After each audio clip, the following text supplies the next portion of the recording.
Hello everyone, आप सभी का फिर से इस नए और इन्फॉर्मेटिव वीडियो पर मैं फिर से स्वागत करता हूं। उम्मीद करता हूं कि आपने इस चैनल को सब्सक्राइब जरूर किया होगा। अगर आपने अभी तक सब्सक्राइब नहीं किया तो प्लीज कर लीजिए। यहाँ पे आपको इन्फॉर्मेटिव जानकारी देखने को मिलती रहती है।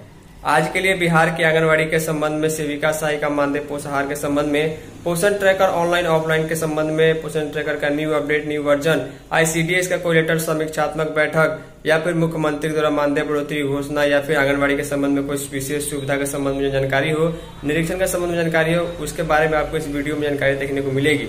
बिहार के अगले समय खबर प्राप्त हुई है जिसके मुताबिक आंगनबाड़ी केंद्र जो किराए के मकान में चल रहा था, वहां पर वो सुविधा नहीं मिल पा रही थी जो सुविधा आंगनबाड़ी केंद्र पर बच्चों के लिए, लाभार्थियों के लिए होनी चाहिए। इसको लेकर विभाग ने उस केंद्र को सेविका के घर पर चलाने का आदेश दिया है और कहीं न कहीं इस खबर से मालूम चलता है कि सरकार और विभाग सुविधाओं को प्राथमिकता देती है, भले ही केंद्र कहीं पर भी चले। इस संबंध में डिटेल जानकारी है, चलिए आगे हम आपको दिखा दें।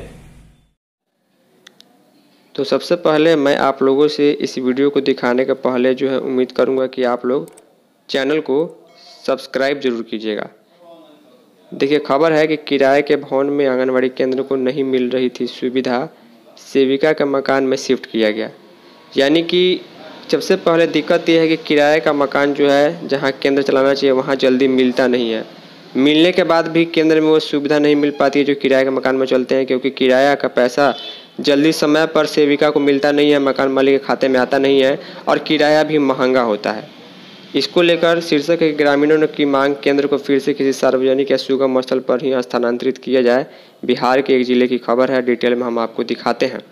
लिखा गया, अजगरी पंचायत के वार्ड संख्या 3 स्थित आंगनबाड़ी केंद्र संख्या 140 को हाल ही में गांव के अंदर एक सेविका के निजी घर में शिफ्ट कर दिया गया है, जिससे स्थानीय लोगों में भारी आक्रोश देखा जा रहा है। ग्रामीणों का कहना है कि पहले यह केंद्र सड़क के किनारे पर स्थित था, जहाँ पर बच्चों का आना जाना आसान था, लेकिन अब केंद्र को गांव के भीतरी हिस्से में स्थानांतरित कर देने से छोटे बच्चों के आने जाने में काफ़ी कठिनाई जो है वो हो रही है। ग्रामीणों ने आरोप लगाया कि आंगनबाड़ी केंद्र को जानबूझकर असुविधाजनक स्थान पर शिफ्ट किया गया है, जिससे बच्चों की उपस्थिति पर असर पड़ रहा है।